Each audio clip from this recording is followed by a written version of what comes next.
नमस्कार, मैं हूं आपकी दोस्त डॉक्टर मीरा सिंह और आज मैं बात करने जा रही हूं सुप्रीम कोर्ट के एक वर्डिक्ट के बारे में। उन्होंने बताया है कि परमानेंट एलिमनी इंटरिम मेंटेनेंस दिया जा सकता है अगर शादी वॉइड है हिंदू मैरिज एक्ट के तहत। Answering a reference, the supreme court on February 12 ruled that permanent alimony and interim maintenance under the Hindu Marriage Act 1955 can be granted even when the marriage has been declared void।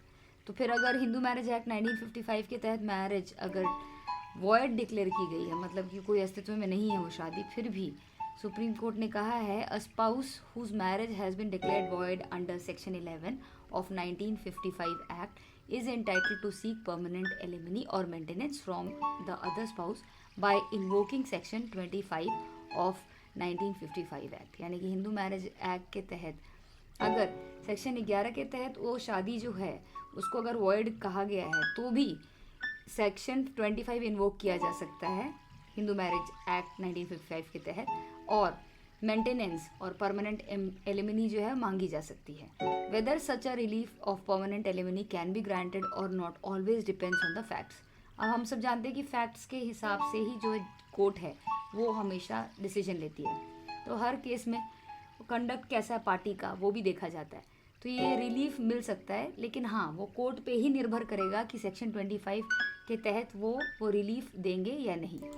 इस judgement के तहत supreme court ने साफ साफ बताया है कि interim maintenance under section 24 of Hindu marriage act वो किस मतलब कोर्ट क्या चीज़ ऑब्जर्व करती है। मतलब कहते हैं कि even if a court comes to a prima facie conclusion that the marriage between the parties is void और वॉइडेबल, अगर कोर्ट इस कंक्लूजन पे आ भी जाती है कि जो मैरिज है दो पार्टीज़ के बीच में वो वॉइड है या वॉइडेबल है और उसका डिस्पोजल पेंडिंग है, प्रोसीडिंग चल रही है 1955 एक्ट के तहत, the court is not precluded from granting maintenance pendant delight prayer for interim relief under section 24। कहने का मतलब यही है कि जो है पेंडेंट डिलाइट यानी जब केस चलता है तो हमेशा एक रिलीफ इंटरिम रिलीफ कोर्ट देती है पार्टी को।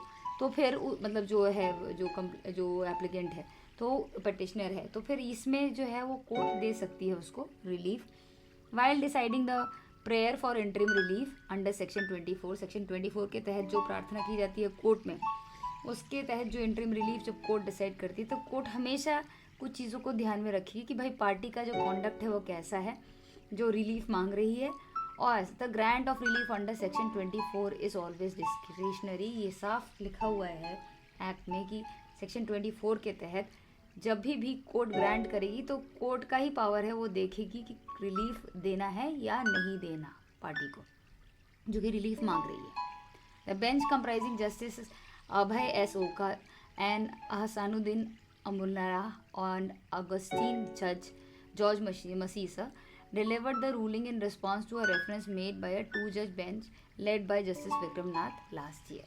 The reference was prompted by conflicting Supreme Court decision on the question of whether permanent alimony or maintenance can be awarded to a spouse even after a marriage has been declared void under Section 11 of Hindu Marriage Act।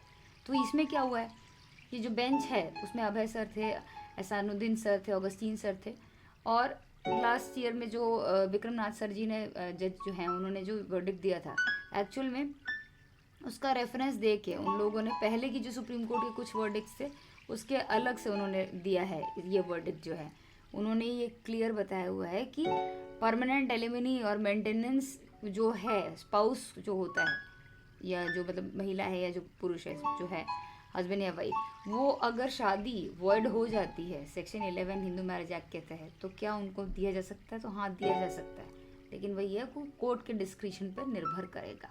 Section 25 of Hindu marriage act provides discretionary powers to the family court. ये power किसको दी जाती है? Family court को, कि वो permanent alimony grant कर सकते हैं upon passing any decree under the act. ये जो एक्ट है इसके तहत वो डिक्री पास करके परमानेंट एलिमनी दे सकते हैं। द हस्बैंड अपीलेंट, मतलब जिस केस पर इस वर्डिक्ट को दिया गया उसके बारे में बात करें हम लोग। हस्बैंड जो है वो अपीलेंट था, उसने contended that the term any decree under section 25 of Hindu marriage act should not include decrease declaring a marriage void. He argued that a void marriage is legally non-existent, so no spouse can claim benefits under section 25। तो जिस case का ये जो सुनवाई चल रही थी 3 bench के जजेस के सामने सुप्रीम कोर्ट में। उस केस में हस्बैंड ने कहा, जो कि अपीलेंट था, कि जब शादी ही नहीं है, मैरिज वॉइड का मतलब होता है कोई शादी नहीं है, तो जब शादी नहीं है तो फिर उसमें कैसे बेनिफिट क्लेम कर सकता है जो स्पाउस है। तो उसमें बताया गया, अगर उसमें ये भी कहा गया कि section 11 Hindu marriage act, marriage is declared void if there is an element of bigamy, spouses are within the prohibited degrees of relationship or the parties are subpoena of each other under section 5 of the act। तो उसमें बताया गया 3 हैं option, जिसमें कि section 11 के तहत शादी जो है कोई शादी नहीं मानती। पहली बात है बाइगेमी, यानी कि पहले से ही शादी की गई है, दूसरी वाइफ है ये दूसरा हस्बैंड है। Spouses are within the prohibited degrees of relationship, वो लोग सपिंडा हैं, एक ही पिंड के हैं, तो फिर तभी as per under section 5 of the act ये जो मैरिज होती है वो वॉइड डिक्लेयर होती है।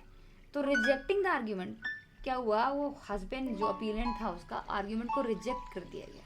जैसे सोका सर ने कहा that a degree of nullity that is declaring a marriage void, marriage को कोई शादी ना कहना, शादी को still qualifies as a decree under section 25 of Hindu Marriage Act allowing a claim for permanent alimony। यानी शादी हो को मान्यता हो या ना हो, शादी हो या ना हो, यानी void हो, तो भी परमानेंट एलिमनी दी जा सकती है। किसके तहत?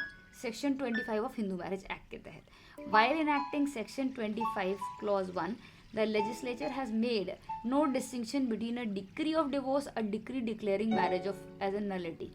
कहा गया है कि साफ तौर पे क्लियर बताया गया कि जब बनाया गया था इसको, इस लॉ को, एक्ट को, तो कहीं भी कोई डिस्टिंक्शन नहीं दिया गया था कि जो है डिक्री, मतलब अगर डिवोर्स होती है या फिर अगर डिक्री मिलती है कि भाई शादी की मान्यता ही नहीं है, तो इसका कोई अलग अलग नहीं बताया गया है, इसका कोई definition. So therefore on a plain reading of section 25 clause 1 it will not be possible to exclude a decree of nullity under section 11 from purview of section 25 clause 1 of 1955 act. तो कोर्ट ने कह दिया कि जब ऐसा कोई variation दिया ही नहीं गया है, तो मान लो शादी नहीं भी है, मतलब वर्ड मैरिज है, नल है, तो भी एलिमिनी दी जा सकती है स्पाउस को। एंड कोर्ट ने ये भी बोला, ये पूरी जो क्लियर बातें हैं, ये जो कोर्ट केस है, ये सुखदेव सिंह वर्सेस सुखबीर कौर का केस है, और ये जो साइटेशन है सुप्रीम कोर्ट 195 के तहत है। आज हम देंगे इस पूरे डिस्कशन को विराम और फिर मिलेंगे अगले लीगल पॉइंट को लेकर। इस चैनल पर प्रदान की गई सभी जानकारियाँ केवल शैक्षिक और सामान्य जानकारी के उद्देश्य से है, ये किसी प्रकार की कानूनी सलाह का विकल्प नहीं है। यदि किसी विशेष कानूनी सलाह के में आपको यही आवश्यकता है तो कृपया किसी योग्य वकील या विधिक विशेषज्ञ से संपर्क करें। अगर आप लीगल नॉलेज फ्री में पाना चाहते हो तो चैनल को सब्सक्राइब ज़रूर करना, बेल आइकन ज़रूर दबाना, ताकि आपको ऐसी अमेजिंग लीगल नॉलेज फ्री में मिलती रहे। हमारे जो लीगल नॉलेज लवर्स की कम्युनिटी है वो बढ़ती रहे और भारत में एक रेवोल्यूशन आ सके, जहाँ पे मैक्सिमम लोगों को बेसिक लीगल नॉलेज हो सके। प्लीज़ वीडियो को लाइक करें, जितने भी लोग वीडियो को शेयर करते हैं, लाइक भी करते हैं, उन लोगों को थैंक यू सो मच। आप आगे भी यही चीज़ें करते रहें और ये सारी चीज़ मेरे वीडियो को ऊपर लाने में काफ़ी हेल्प करेगी, हमारे चैनल को भी सस्टेन करने में हेल्प करेगी। मिलते हैं अगले वीडियो में एक और लीगल जानकारी के साथ। Till then all the best, keep smiling.